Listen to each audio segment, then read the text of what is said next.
우리는 사도행전 20장 13절부터 16절을 보겠습니다. 신약성경 사도행전 20장 13절부터 16절을 세 번역 본문을 읽은 다음에 보겠습니다.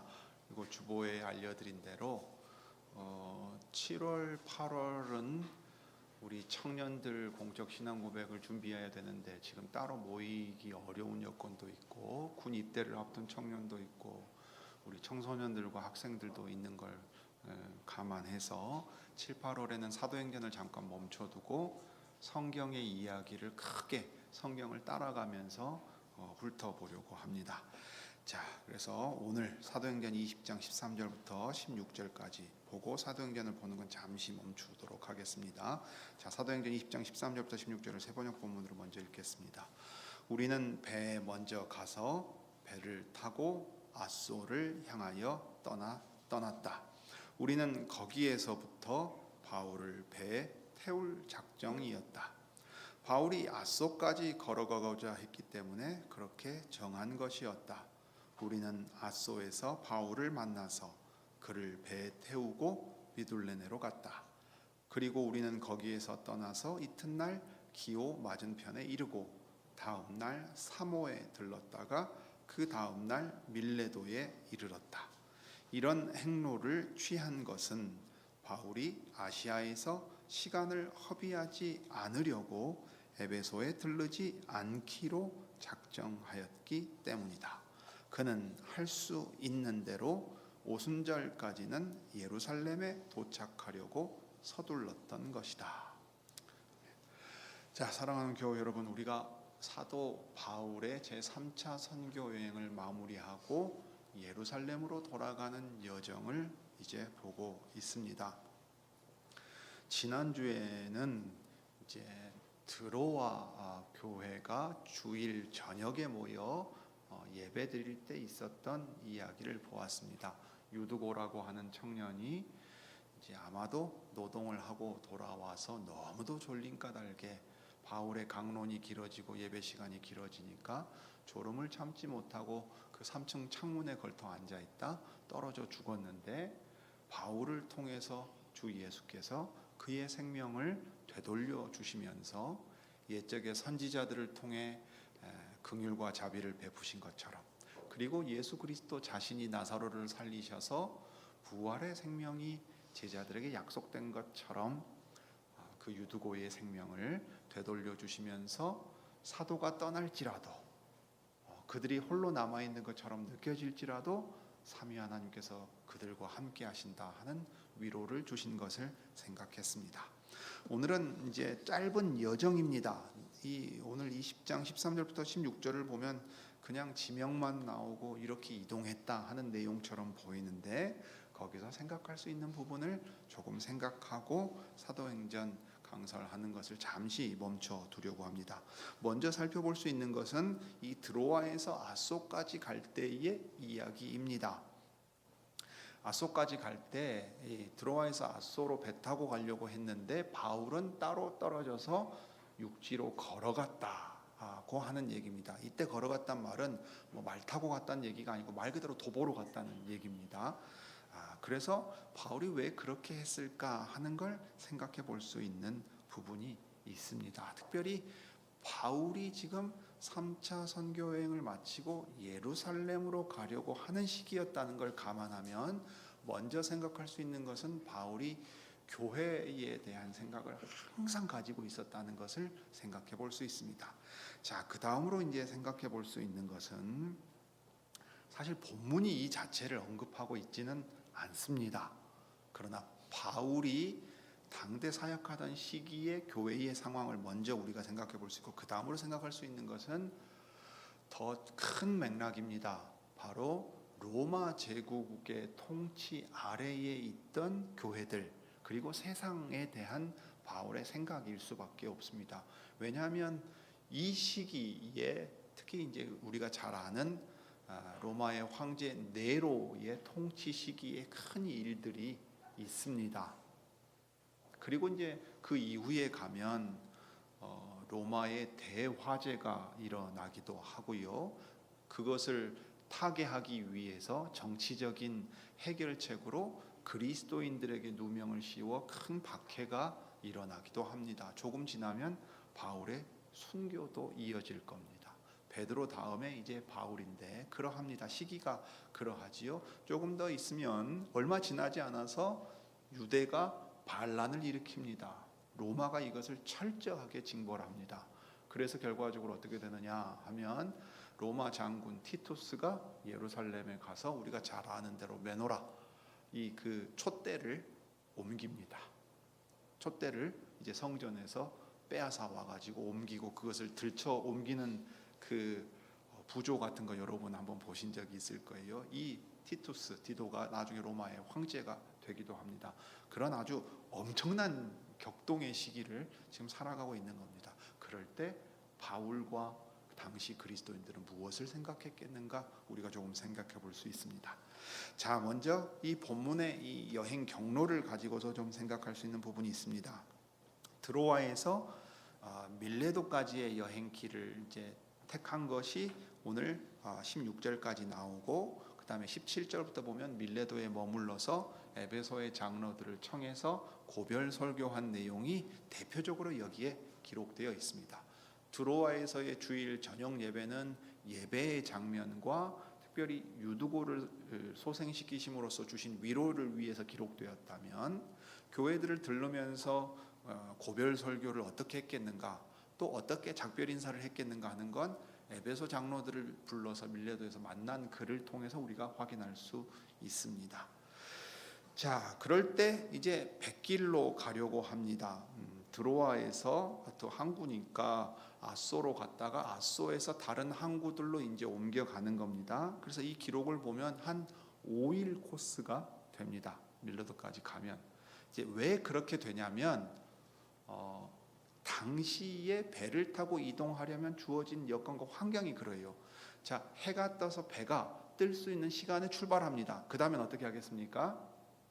해가 저물어서 배가 위험을 무릅쓰고 항해하지 않도록 딱 하루길 백길을 가서 그 항구에 멈추고 그 다음 날 또 이동하는 거예요. 그래서 이제 지명이 어떻게 됐냐면은 드로아에서 아소로 갔다가 아소에서 어디로 갔다가 그 다음 날 어디로 갔다가 또 그 다음 날 어디로 갔다 이렇게 되어 있는 거예요. 하루 코스로 배를 타고 이렇게 옮기는 겁니다. 그러면 이제 우리가 생각할 때 당연히 어떻게 움직여야 되겠어요? 바울과 그의 일행들, 자, 일행 가운데 7명 우선 있지요. 누가와 다른 사람들도 같이 있을 거 아니에요. 예를 들면 디모데도 있을 수 있고 누가도 있을 수 있고 일행들이 다 있었을 건데, 근데 이때 일행들은 먼저 마케도니아와 아가야 그리스 지역을 대표해서 연보를 하러 가는 사람들이 있었고, 그 다음에 아시아 지역을 대표하는 사람이 있었고, 갈라디아 지역을 대표하는 사람들이 있었습니다. 1차, 2차, 3차 선교 여행 때의 교회들이 대표자로 나와서 이방인 교회를 대표해서 예루살렘 교회로 대표되는 유대인들 교회를 형제 교회로 인식하고 돕는 것을 함께 대표단으로 이제 예루살렘에 올라가려고 했던 것을 본단 말이죠. 자, 그러면 이제 아주 현실적인 문제가 하나 있어요. 아주 주의해야 될 상황이 하나가 있습니다. 뭡니까? 여러분, 돈 들고 움직인다고요. 돈 들고 큰 돈 들고 움직인다고요. 우리가 그 감을 전혀 못 잡을 수가 있는데, 여러분 이때 무슨 다 무장해가지고 치안이 아주 좋은 곳을 가는 게 아닙니다. 연보를 거두어서 마케도니아 아가야 지역에 거두어서 예루살렘까지 가려면 그 돈을 모아가지고요, 이거를 안전하게 거기까지 가지고 가야 돼요. 그러면 기본적으로 어떤 생각을 해야 됩니까? 육로로 이동하는 건 사실 위험해요. 아주 위험합니다. 백길로 가는 것이 여정을 단축하는 데 있어서도 좋고, 다른 하나는 안전에 있어서도 좋습니다. 그리고 같이 다녀야 돼요. 당연한 얘기잖아요. 여러분, 돈까지는 바울이 말하자면 이제 책임자니까 그 돈은 내가 책임지고 가겠습니다. 그런데 저 혼자 좀 할 일이 있으니까 좀 걸어갈 테니까 여러분 배 타고 가십시오. 그러면 안 되잖아요. 같이 다녀야 맞아요. 그런데 특이하게 바울이 유독 이때 드로아에서 아소로 가는 길을 배 타고 안 가고 걸어서 가겠다고 했어요. 시간이 단축되는 것 같지도 않아요. 그러면 바울만의 어떤 다른 이유가 있었다는 얘기입니다. 그 이유에 대해서는 침묵하고 알 수가 없습니다. 그럼에도 불구하고 바울이 시간 때문에 그렇진 않아요. 왜냐하면 그러면 모두가 다 같이 그렇게 움직여야 되니까 그렇습니다. 그러면 바울 자신에게 홀로 떨어져서 시간을 가져야 할 어떤 필요가 있었겠구나. 그것이 무엇일까를 잠깐 생각해 볼 수 있겠고, 우선 이제 이렇게 경로를 취하면서 다른 곳에 일부러 들르지 않은 것, 특별히 에베소라고 하는 곳을 들르지 않은 이유가 뭐냐면 오순절 전에 도착해서 예루살렘에 가려고 했다고 했어요. 오순절은 아주 큰 명절입니다. 그리고 유대인들은 이방에 흩어져 살았어도 성전세를 냈어요. 성전세를 걷어가지고 언제 이 예루살렘의 제사장들에게 갖다 줬을까요? 성전에 냈을까요? 아마도 명절이었을 겁니다. 그러니까 흩어져 있던 유대인들이 명절에, 특히 오순절에 사도행전 2장에 보면 각지에 흩어져 살던 유대인들이 명절에 예루살렘에 올라와 있는 거 볼 수 있잖아요. 바울도 그런 겁니다. 자, 그러면 우리가 먼저 확인할 수 있는 건 뭐냐면 바울은 예수님으로 말미암아 율법이 성취되었다고 생각할지라도 여전히 그 율법을 존중하는 모습을 가지고 있습니다. 이걸 기억할 필요가 있습니다. 왜냐하면 예루살렘에 갔을 때 유대 신자들에게, 유대인들에게 아주 큰 그 일을 겪게 되는데, 그때에 중요하게 제기됐던 문제가 뭐냐면 그 율법을 폐한다고 주장하는 문제가 있었기 때문이에요.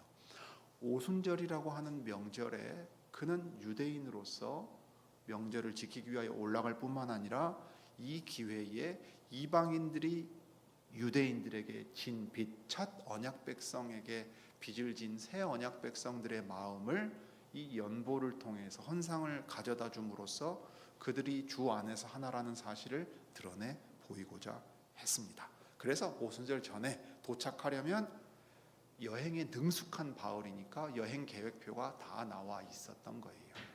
그래서 지금 며칠이 소요되고 있고 어디로 어떻게 가야 된다는 경로를 바울이 정해서 밀레도에 머무르고 에베소에 가지 않았던 것입니다.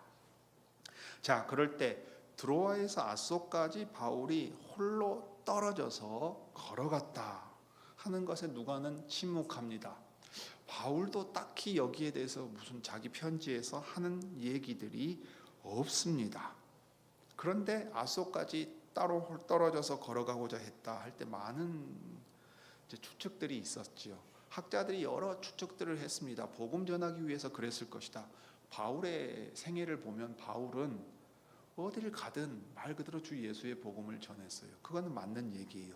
그런데 지금 아소에서 드로아까지 별도로 그렇게 가야 했느냐 하면 꼭 그걸 확인할 수가 없습니다.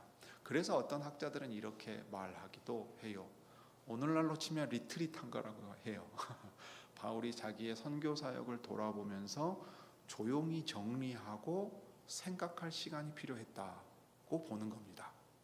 왜냐하면 여행이 시작되면 이때는 배를 타고 계속 같이 움직여야 돼요. 그러면 이렇게 조용하게 홀로 있으면서 어떤 계획을 정리하거나 주와 교통하면서 이제 이 주의 인도하심 아래서 무엇을 할 것인가를 더 정리할 시간을 가질 필요가 있었다는 거죠. 여러분 상당히 그럴듯해 보이지 않습니까? 오늘날에도 여러분 직장 생활할 때에도 조금 있으면 아마도 휴가 기간 가질 텐데요. 또는 피서 기간이란 말 쓰지 않습니까? 더워서 일할 수 없을 때는 더위를 피해서 쉬어야 돼요. 24시간 일한다고 일을 잘하는 게 아니지요.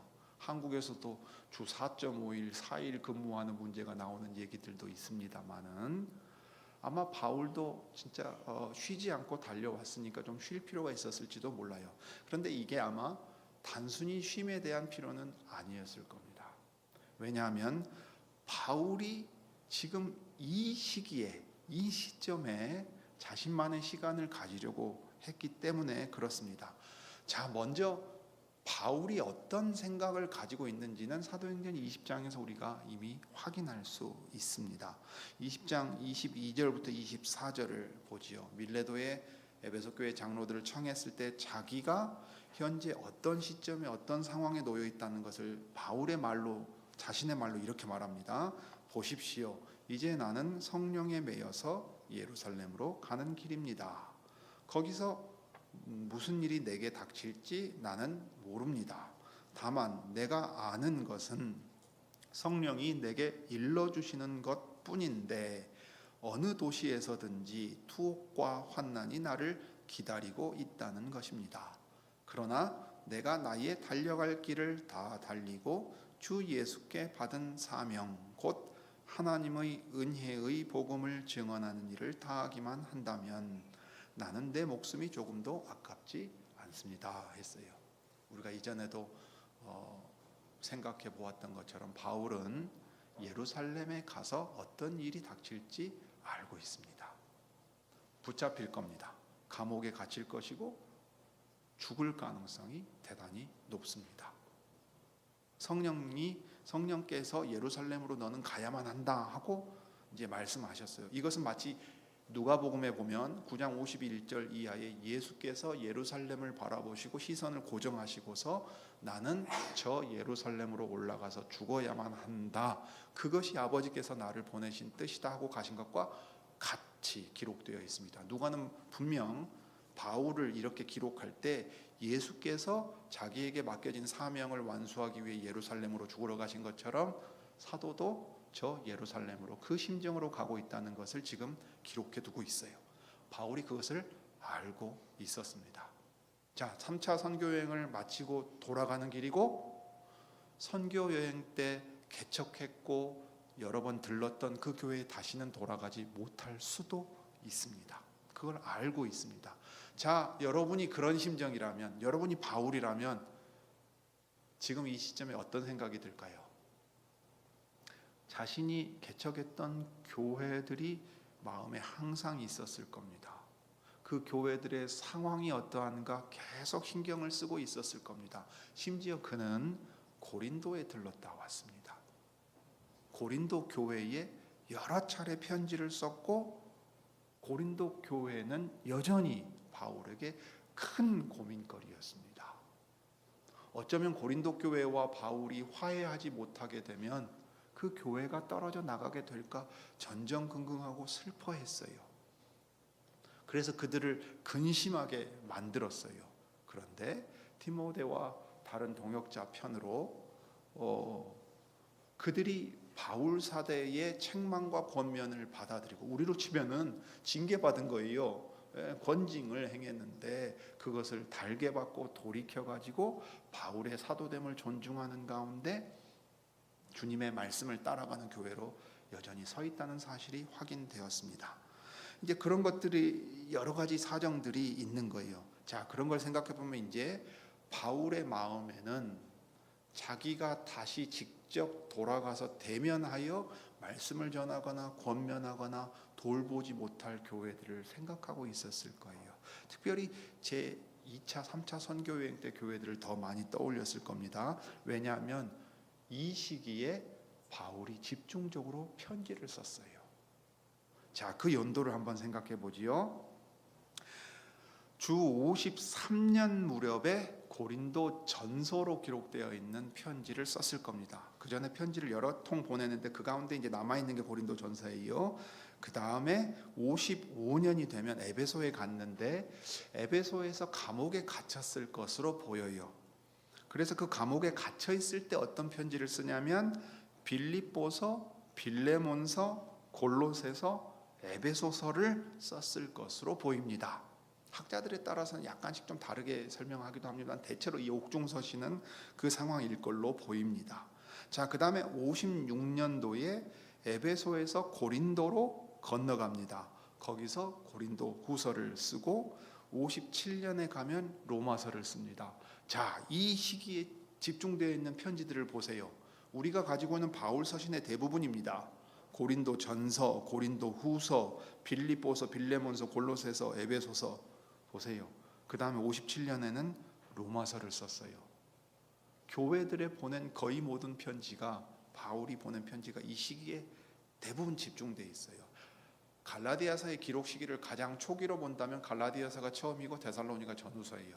요즘 어떤 학자들은 데살로니가 교회에 보낸 편지가 제일 빠를 거라고 보기도 하지만 일반적으로는 갈라디아서가 제일 빠르고 데살로니가 교회에 보낸 편지들이에요.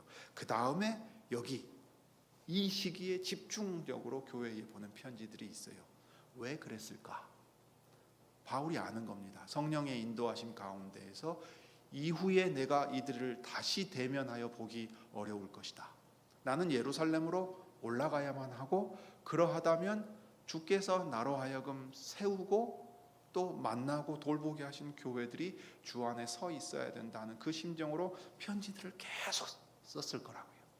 교회들을 방문한 그 시점에 그 교회들을 돌볼 뿐만 아니라 다른 교회에 편지들을 보냄으로써 이 모든 교회가 주님의 교회로 계속 서갈 수 있게 바울의 마음이 움직였어요. 자, 그러면 바울은 목사들은 훨씬 더 잘 이해할 수 있는 거예요. 목사들은 주중에 예를 들어서 토요일에 강서를 준비하는 게 아니에요. 그는 깊게 잠든 시간 빼놓고는 항상 뭔가를 생각하고 있는 사람인 것처럼 그에 못지않게 바울은 어쩌면 심지어 자는 순간까지도 어떤 교회와 어떤 사람들과 어떤 사건과 어떤 상황을 생각하고 있었을 거예요. 그래서 고린도후서 7장 5절부터 8절 우리가 저번에도 읽었는데 다시 한번 볼 필요가 있어요. 우리가 마케도니아에 이르렀을 때에도 시리에 빠진 사람을 위로해 주시는 하나님께서는 디도를 돌아오게 하심으로써 우리를 위로해 주셨습니다. 그가 돌아온 것만으로는 아니라 그가 여러분에게서 받은 위로로 우리는 위로를 받았습니다. 고린도 교회에 지금 얘기하는 겁니다.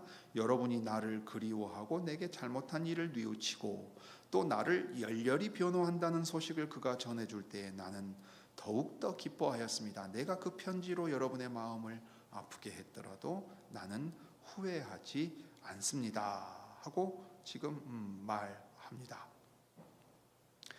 더욱이 이제 우리가 생각할 것이 있는데 고린도후서 이게 지금 7장이잖아요. 고린도후서 8장에 가면요. 바울이 거짓 사도들과의 싸움을 이야기하면서 무슨 얘기를 하냐면 그 밖에도 그 밖에 모든 것은 제쳐두고서라도 모든 교회를 향한 염려가 지금도 내 마음을 짓누르고 있습니다 라고 말해요. 그러니까 바울의 마음은 지금 골칫덩어리인 고린도 교회만 마음에 두고 있는 게 아닙니다. 그냥 자기가 괴로움을 당한다, 그건 큰일이 아니에요. 어떤 환난과 박해를 받아야 될지, 어떤 일을 해야 될지 바울을 이미 부르신 처음부터 주님은 가르쳐 주셨고 보여주셨어요. 그거는 내가 이해하고 감내할 수 있다. 그런데 주님의 교회가 이렇게 가다니, 고린도 교회가 이렇게 가다니. 그런데 고린도 교회뿐만이 아니에요. 그 밖에 다른 모든 것은 제쳐두고라도 모든 교회를 향한 염려가 내 마음을 짓누르고 있습니다라고 바울이 고린도 후서에서 당장 그 다음 장에 써요. 그러면 바울은 머릿속에든지 마음에든지 바울의 편지들 가운데서 확인할 수 있는 것처럼 내가 항상 기도할 때마다 너희를 생각하고 이렇게 주께 기도하노라. 내가 이렇게 감사한다. 너희가 어찌하여 이 복음에서 떠나느냐. 있을 수 없는 일이다. 이런 모든 이야기들이 바울의 마음에 항상 있었다는 얘기예요. 이 시기에는 특히 그러합니다. 이제 그들을 떠날 것이고 예루살렘으로 가야 하고 다시 보지 못할 것이기 때문에 그래요. 인간의 마음으로는 얼마나 조바심이 나고 얼마나 많은 생각이 있었겠습니까? 얼마나 염려가 많고 얼마나 많은 기도가 절로 나왔겠습니까? 바울이 그 교회를 향한 고민으로 항상 무거운 짐을 진 것처럼 살아가고 있었고 지금 예루살렘으로 올라가던 때에는 더욱 그러했습니다. 그러니 바울은 아소까지 혼자 걸어가고 싶었을 거예요. 먼저 위로하시는 하나님의 위로에 대해서 감사하고 찬송했을 것이고 드로아에서 보여주셨던 위로가 바울에게도 위로가 됐을 겁니다. 자기가 떠나면 고린도 교회 같은 상황이 되지는 않을까. 20장에 보면 에베소 장로들을 청할 때 안팎으로 교회는 위기에 처합니다. 안에서도 거짓 가르침을 주장하고 양무리를 엉뚱한 대로 이끄는 사람이 나오고 늑대 같은 놈들이 와서 이 양떼를 잡아 삼키려고 또 들어오려고 합니다. 그런 일들이 이미 교회 안에서 시작되었거든요. 사도 요한의 표현대로라면 적그리스도가 이미 교회 안에서 활동하고 있거든요. 그러니 바울의 마음은 수많은 생각이 있었을 거예요. 주님, 제가 떠난 뒤에도 이 교회들을 기억해 주십시오. 그 교회들의 이름을 불러갔을 것이고 그 교회의 장로들의 이름을 부르며 기도했을 거예요. 그 교회의 신자들의 이름을 떠올리고 기도했을 거예요. 간절히 기도했을 겁니다. 그리고 이후에 그 어떤 환난과 박해가 있더라도 주님이 부르신 그 길에 마음이 흔들리지 않고 굳세게 걸어갈 수 있는 믿음을 제게 주십시오 하는 마음도 있었을 거예요. 예루살렘까지 가는 여정, 이 이방인 교회들이 보낸 연보와 헌상을 주님 안전하게 감사와 기쁨 가운데 전하고 또 그들이 기꺼이 받을 수 있도록 주님이 이 길을 인도해 주십시오. 온통 이 생각과 기도로 그는 걸어갔을 겁니다. 여러분, 오늘날 직장일로 분주히 사는 사람들이 훌쩍 일상을 떠나고 싶어 할 때 어딘가로 잘 간대요. 스페인에 가면 도보 여행을 할 수 있는 아주 유명한 코스가 있답니다. 가서 뭘 합니까? 좋은 거 구경하고 맛있는 거 먹는 거 아니야. 그냥 걸어요. 엄청난 코스인데 걸어요. 뭐 일주일이고 10일이고 보름이고 걸어요. 그런데 그렇게 걸으면 자기가 일상에서 짊어지고 있던 시름들, 고민들을 다 마치 다 내려놓고 온 것처럼 잊어버린대요. 그리고서 새로워진다는 얘기를 해요. 우리가 일상에서 그렇게 뒤로 물러나서 그런 시간을 가질 필요가 있는 것처럼 바울에게는 아마도 이 시간이 짧지만 그런 시간이었을 것입니다. 자, 그런데 바울이 가지고 있는 선교의 계획을 통해서 볼 때 단순히 교회들만을 생각하고 있지는 않았어요. 그는 역사의 흐름과 선교가 어떤 방향으로 펼쳐져야 될지 큰 그림을 그릴 수 있을 만큼 주께 은혜를 받았고 지혜가 있는 사람이었습니다. 이제는 우리가 사도행전을 볼 때 그걸 봤죠. 내가 로마도 가보아야 하리라 그랬다 그랬잖아요. 그 다음에 로마서에 보면 어떤 계획을 가지고 있었지요? 로마는 바울이 세운 교회가 아닙니다. 일반적으로는 사도 베드로가로 말미암아 또는 오순절에 왔던 신자들이 로마에 돌아가서 교회가 생겼을 것이라고 봐요. 여하튼 바울이 개척해서 생긴 교회는 아닙니다. 그런데도 로마 사람들에게 신령한 은사, 곧 복음의 깊은 것을 들려주기 위하여 바울은 그곳에 들르려고 했어요. 로마가 종착지가 아니었습니다. 그의 생각에는 당대 사람의 지리적인 그 관점에서 본다면, 자, 그리스와 마케도니아를 넘어가서 어디로 갈 수 있습니까? 이탈리아 반도로 가요. 이탈리아 반도에 로마가 있는 거예요. 그러면 그 로마를 넘어서 어디로 가요? 우리가 흔히 얘기하는 알프스 산맥 넘어서 서유럽으로 간다고요. 그러면 저쪽 끝에 어디가 있어요? 스페인이 있어요. 아까 사람들 걸으러 간다고 하는 그 길이 스페인에 있단 말이에요. 프랑스에서 가든지 뭐 스페인으로 가든지 어디로 가든지 사람들 거기로 가요. 그래서 서유럽의 역사에서 이 스페인, 에스파냐는 아주 큰 역사였습니다. 16세기의 개혁을 보면 여러분 카를로스가 나오잖아요. 신성 로마 제국 황제 카를로스가 이 에스파냐 출신입니다. 큰 제국이었단 말이에요. 영국에게 패배한 뒤에 이제 쇠약해지기는 합니다만 아주 큰 곳입니다. 그러니까 바울 당대의 지리적인 세계관으로 보면 저 땅 끝에 해당된다고 볼 수 있을 그런 곳이에요. 그러면 바울은 선교사로서, 신자로서, 교회의 지도자로서 안목을 어디까지 뻗치는 거지요?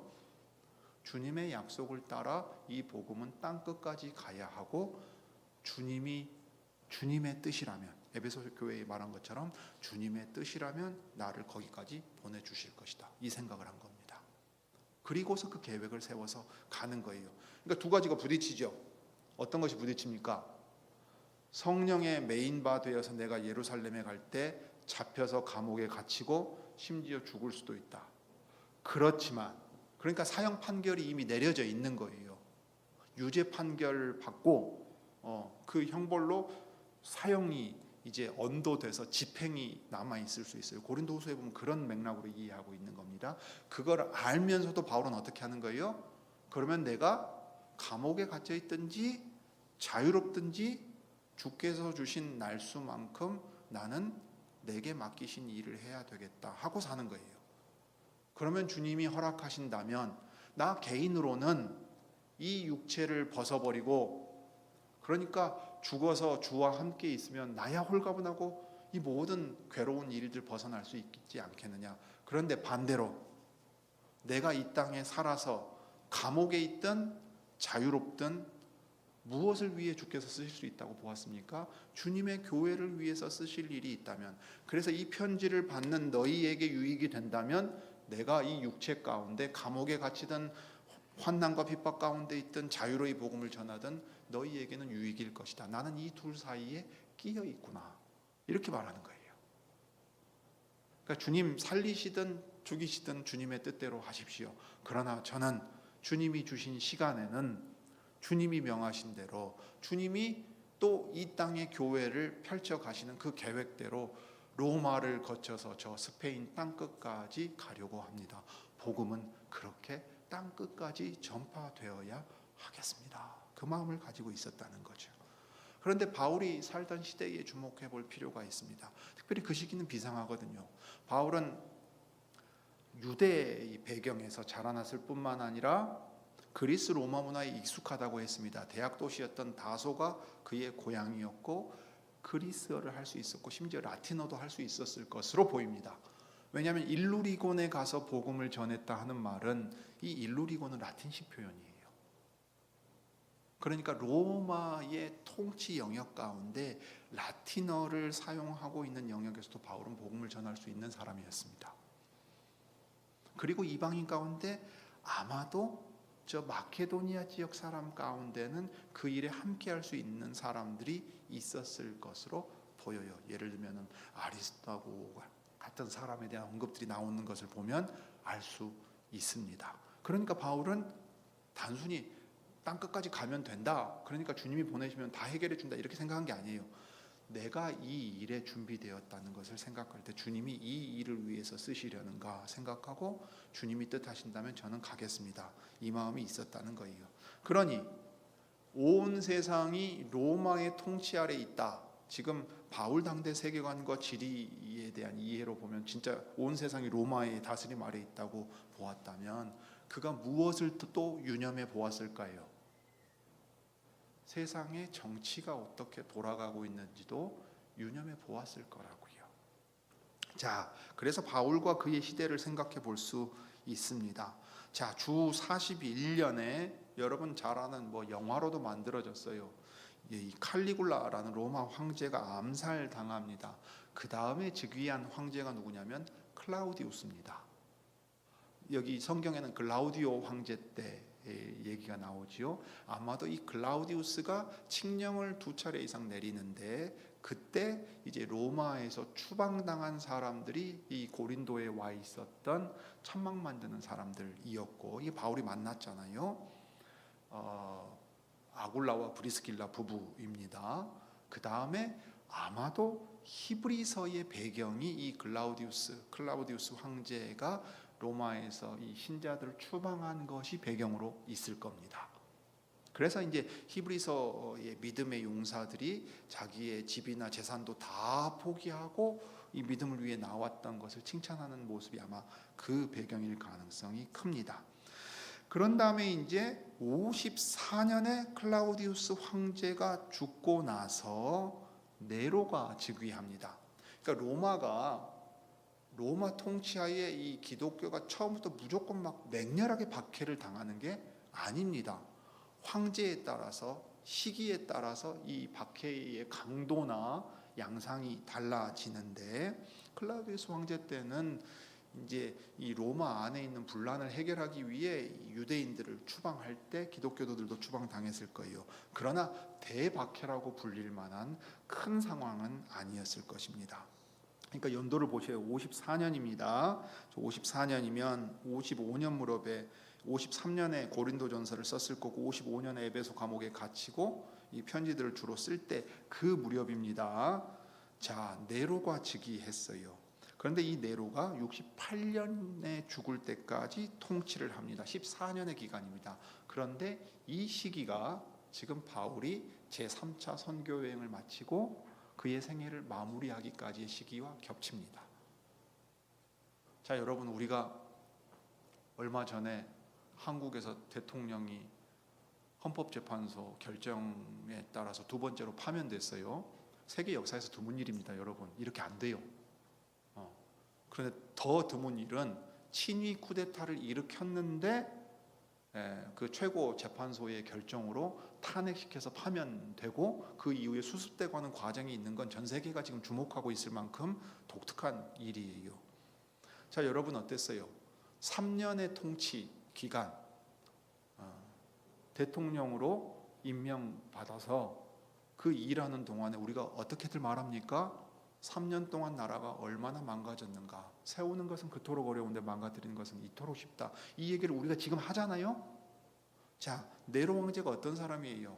세계 역사에 두고두고 남아있어서 이 이름을 모르는 사람이 없을 정도입니다. 자, 보세요. 64년에 로마의 대화재가 발생합니다. 우리가 아는 대로 네로가 말하자면 궁지에 몰려요.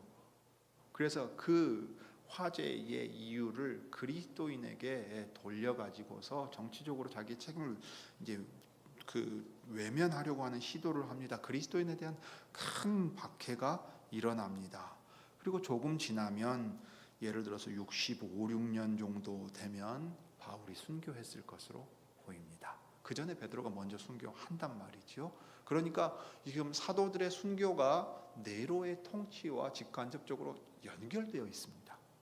그리고 그리스도의 교회를 대단히 크게 핍박하는 일도 이와 관련이 있습니다. 네로는 아주 폭군이고 폭정을 펼친 사람이었단 말입니다. 그 이후에 이 로마의 통치가 불안정해지고 종교의 문제에 있어서 심각한 상황을 맞으니까 이제 어떤 일이 생깁니까? 66년부터 70년에 유대 전쟁이 일어납니다.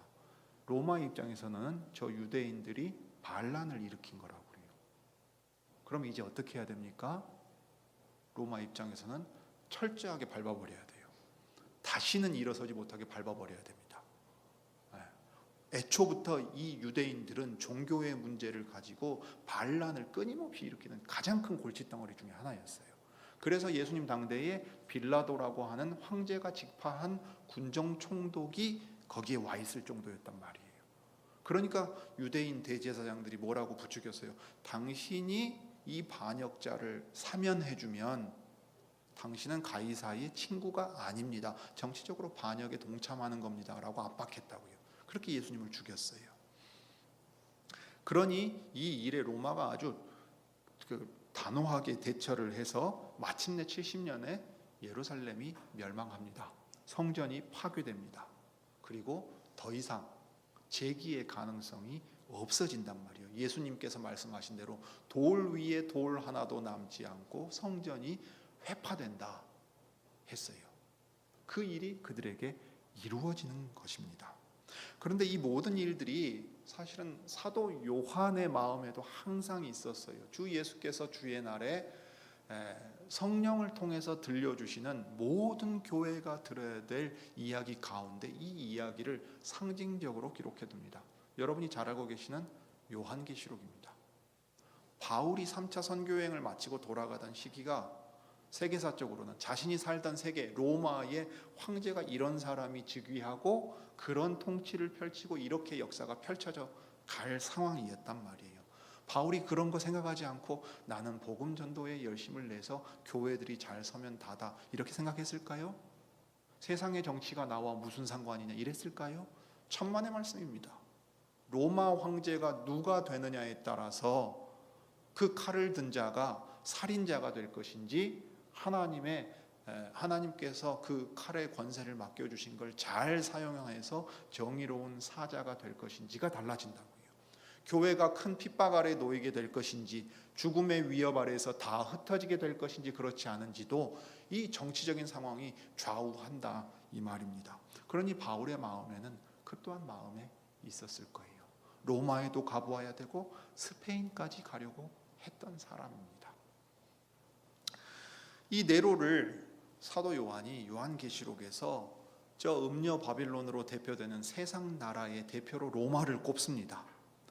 그 다음에 그 로마의 통치자로서 큰 짐승이 권세를 가지고서 하나님을 모욕하며 있는 존재로 말할 때 우리가 잘 아는 사람을 가리키는 숫자로 상징합니다. 계시록 13장에 나오고 이 바벨론에 대해서는 17, 18장에 나오지요. 지각이 있는 사람은 그 짐승을 상징하는 숫자를 세어 보십시오. 그 수는 어떤 사람을 가리키는데 666입니다. 그 히브리 사람들의 그 히브리어 자음을 가지고서 숫자로 표시하거든요. 그러면 이 666, 사본에 따라서는 616이라고도 합니다만은 일반적으로 이것은 황제 네로를 가리키는 것으로 보는 겁니다. 666이라는 숫자가 손바닥이나 이마에 그 표를 받으면 하나님을 섬기는 게 아니라 우상을 섬기는 것이요. 실제로 로마는 죽어서 황제가 신이 되었습니다. 존귀한 아우구스투스가 죽어서 신이 되어서 숭배를 받았는데 나중에는 살아서 신과 동급으로 우상을 섬기고 형상을 만들고 거기에 황제 숭배를 강요했어요. 네로 시대에 가면 이제 심각해지는 겁니다. 사도 요한은 세상이 어떻게 흘러가는가, 특별히 자신들이 살던 시대의 교회가 그 세상 속에 존재하니까 음녀 바빌론이 상고들과 세상의 통치자들, 그 다음에 오늘날로 치면 테크노크랏 기술 업체들이 최고의 주식 부자들이 되어가지고서 정권을 좌우하는 그 상황, 오늘날 미국 상황과 똑같지요. 대통령이 그 권력을 함부로 취하고 거기에 기술자들이 최고의 자본가들이 되어가지고서 서로 결탁되어 있단 말이죠. 이게 계시록이 묘사하는 음녀 바벨론과 크게 다르지 않습니다. 오해하지는 마십시오. 미국이 바벨론이라는 얘기가 아닙니다. 바벨론이라고 하는 나라가 보여주는 성격을 우리 시대에도 여전히 볼 수 있다는 의미에서 지금 하는 얘기입니다. 사도 요한과 바울 당대는 그게 로마였어요. 네로라고 하는 황제가 통치하던 시기였습니다. 성도의 인내와 믿음이 필요해지던 시기였다고요. 그러니까 바울은 교회에 대하여 고민할 때 당연히 세상 나라의 통치자들과 정치가 어떻게 흘러갈지도 항상 염두에 두는 겁니다. 목회서신에서 디모데에게 명하는 겁니다. 손을 들어서 모든 남자들이 손을 들어서 이 세상이 평온하기를, 평온 가운데 복음이 전파되기 위해 기도하라. 로마에 보낸 편지에서 뭐라 그래요? 황제의 통치를 반역하고 납세 의무 거부함으로써 반역자가 되려고 하지 말아라. 세상 나라도 주님이 쓰셔서 그 권세를 맡기셔서 선을 장려하고 악을 벌하는데 쓰신다. 사도 베드로도 그런 얘기들 했단 말이에요.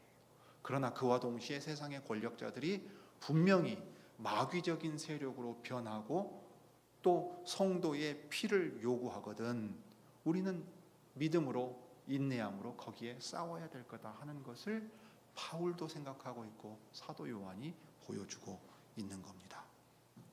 그러니 에베소에 보낸 편지의 말을 우리가 더 깊이 생각해 볼 수 있습니다. 바울이 에베소서 5장에서 뭐라고 말합니까? 4장에서 교회가 지어져 가는 문제를 말한 다음에 5장에서 그러므로 여러분은 어떻게 살아가야 할지를 살피십시오. 지혜롭지 못한 사람처럼 살지 말고 지혜로운 사람답게 살아야 합니다. 세월을 아끼십시오. 때가 악합니다.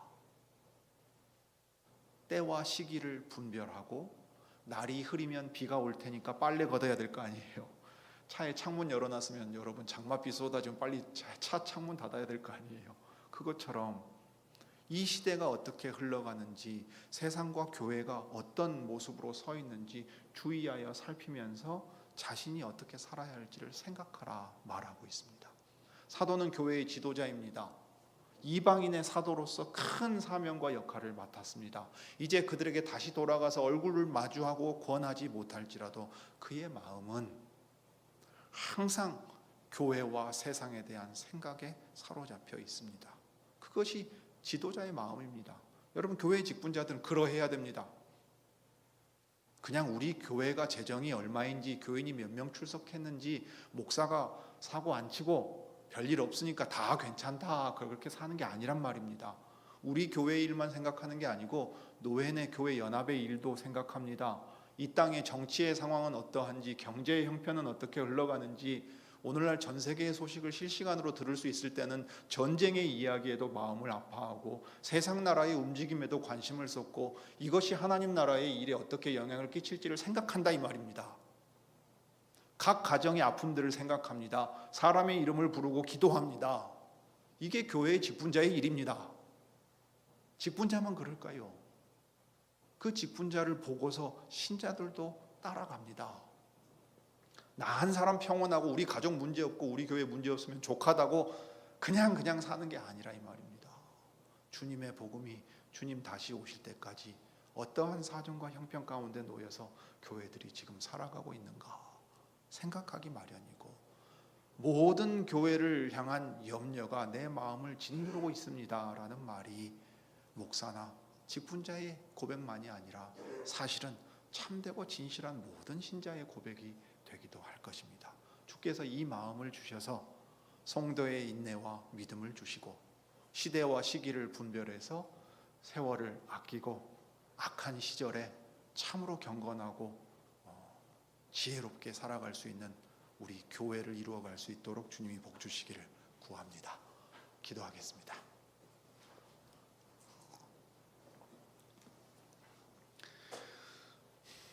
은혜와 사랑이 풍성하신 하나님 우리 아버지, 주 예수 그리스도의 오래 참으심과 자비로운 사랑을 맛본 사도 바울은 다메섹으로 가던 길 위에서 부활하신 주님을 만나 주님의 반역자가 어떻게 주님의 종이 되어서 주님을 위해 일할 수 있었는지 평생 놀라고 감사하며 살았습니다. 3차 선교 여행을 마무리하면서 예루살렘으로 올라가려고 할 때 큰 감사와 기쁨이 있었지만 그의 마음 가운데에는 정말로 이루 말할 수 없이 자기의 마음을 억누르는 모든 교회들을 향한 염려가 있었습니다. 교회들의 그 어리석은 모습들을 그는 잘 알았습니다.